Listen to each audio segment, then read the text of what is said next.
The Unity team capped off their campaign with a meeting de Avance where the survey front runner reminded supporters to guard their votes come election day.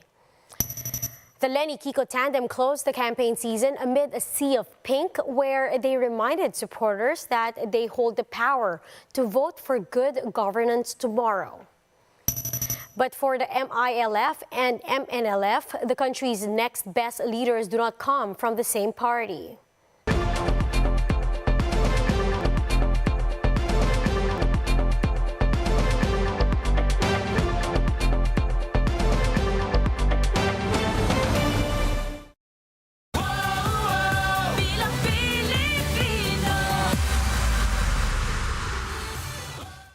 Fast, focused, and fearless. Here's everything you need to know to jumpstart your weekend. I'm Riza Diaz.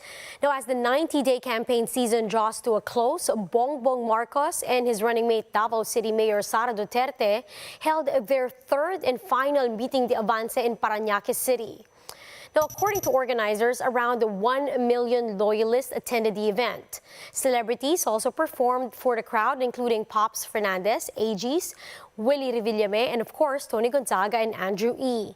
Marcos once again called on his supporters to remain vigilant on Monday, still pushing the narrative that Robredo cheated on the 2016 elections despite the Supreme Court ruling junking Marcos poll protests. Now, the presidential frontrunner also reiterated his platform for this election, unity. Ang taong bayan po ay hindi na po nag-antay sa halalan. Ang taong bayan po, nung narinig ang aming mensahe ng aming adhikain ng pagkakaisa, ay sinimulan na ang pagkakaisa. Kaya't nating nararamdaman ngayon na ang buong Pilipinas ay dahan-dahan ng nagkakaisa. Meanwhile, amid chants of "Panalo ka na," Sara Duterte said in jest that she wore a barong because she thought it was already time for her oath-taking. Like Marcos, Duterte also reiterated their tandem's promise of unity. Napatunayan natin na malapit na at sama-sama tayong muling babangon bilang isang nagkakaisang bayan. Unity! We have proven that a united Philippines is coming very, very soon.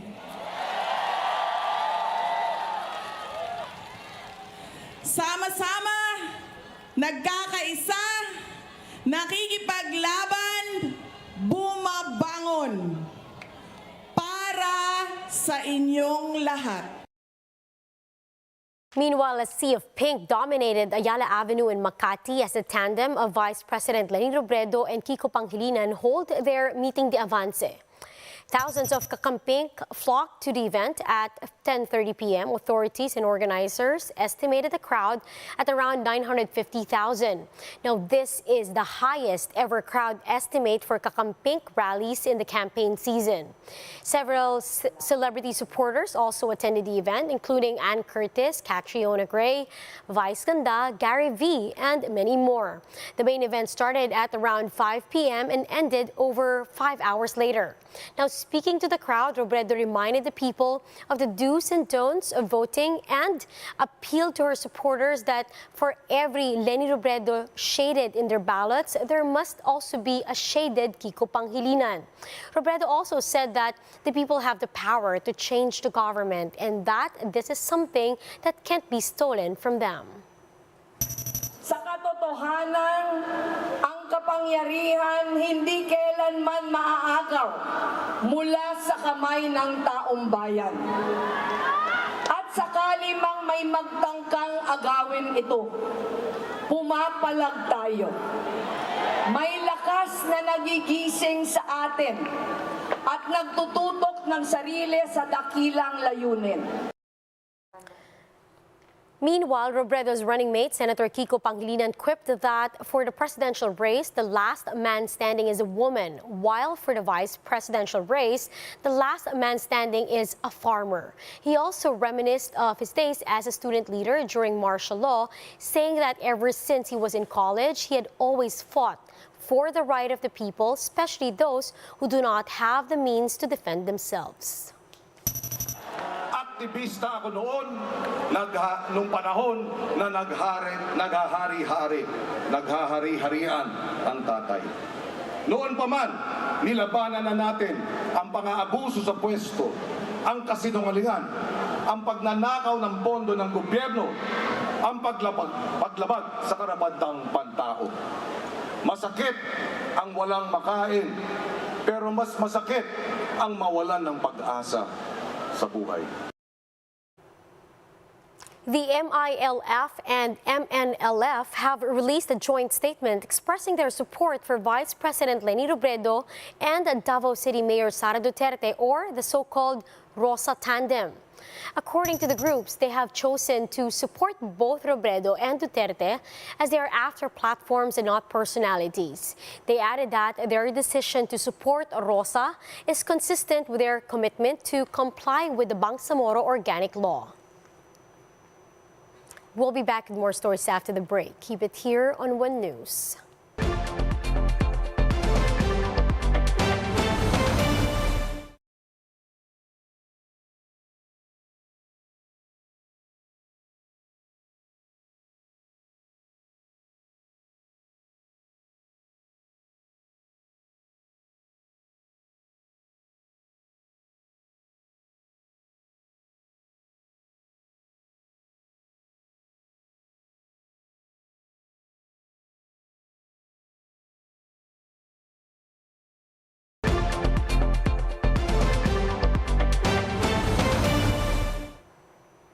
Here's the Watching One News Now. I'm Riza Diaz. Presidential aspirant Manila Mayor Isko Moreno held his meeting de avance in Moriones, Tondo. Around 50,000 supporters showed up to the event. Also present in the event is Moreno's running mate, Dr. Willie Ong, his senatoriable, Samira Gutok, Carl Balita, John Castriones, and Jopet Season. Now, mayoralty candidate, Manila Vice Mayor Dr. Hani Lacuna, also attended the event. Moreno's speech started out with him remembering his hardships as a young boy in Tondo. But in true Moreno fashion, his speech immediately turned into a tirade against Vice President Leni Robredo, asking the crowd, until when will people wait for change? Pag sila laging tama, pag sila banal, pag tayo'y nangangatwiran, bastos. Wow! Wagas! Pang-Ayala Avenue. Yang mga nasa Ayala Avenue, yan ang nangako sa atin ng pagbabago. Ipaalala ko sa inyo, nagrevolusyon ng tao. Hindi sila. Ang tao pumunta sa EDSA, napagod, nagrevolusyon, biglang dumating ang mga super friends. Sila na daw ang simbolo ng demokrasya. Nangako sa atin, 1986, ng pagbabago. Pero bakit ngayon ang pinag-uusapan pa rin natin, pagbabago? The Lacson-Sotto tandem meanwhile closed their campaign in Ping Lacson's hometown in Cavite, where the two once again laid out their plans for the country. Mian Los Baños has the story. Presidential Bet Ping Lacson went back to his hometown in Cavite on Friday to hold his meeting de avance with running mate Senate President Tito Sotto. Ang susunod na presidente at vice-presidente ng Pilipinas, Ping Lacson, Tito Sotto.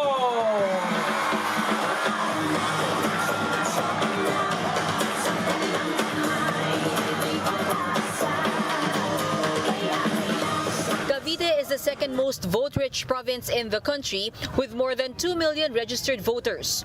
And being Lacson's hometown, he said he wanted to cap off his campaign in the area to express his gratitude for his kababayans. 89 na araw na nakakalipas, kami ay naglunsad ng aming kampanya dito mismo sa ating mahal na lawigan ng Cavite.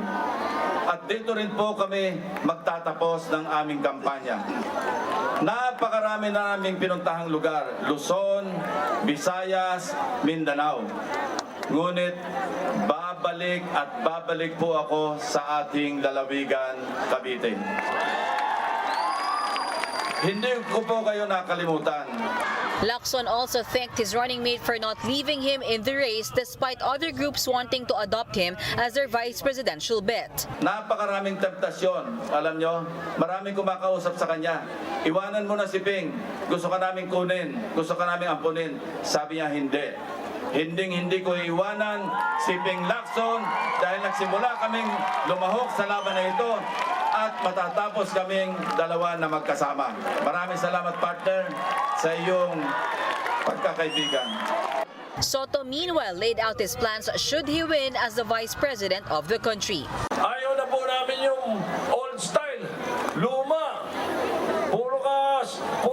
Puro parali-rali. Hindi mo naman naririnig kung anong pinagdadaanan ng mga kababayan. Ayaw na namin noon. Gusto namin bagong politika ang kailangan natin sa Pilipinas. Walang korupsyon. Ang pera ng gobyerno dapat ibigay sa taong bayan. Budget reform, masagot po namin.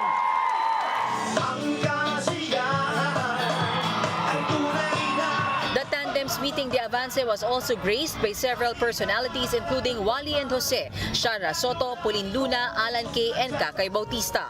Lacson and Soto's relatives were also present. Si Tito Sotto ang vice president ko. Hindi porke kapatid ko, hindi porke Soto ako, hindi porke mas pogi ako. May magagawa siya sa gobyerno at higit sa lahat ay sa pamilyang Pilipino. Even Lacson's grandsons and granddaughters also went up on stage and appealed to the people. Senatorial bets including J.V. Ejercito, Gringo Nasan, Manny Piñol, Dr. Mingita Padilla, and Guillermo Eleazar also had their chance to present their programs. Reporting for News 5, Mean Los Baños, we are One News.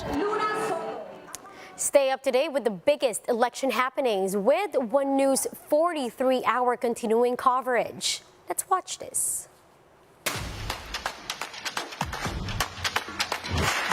On Election Day, May 9, there is only one story.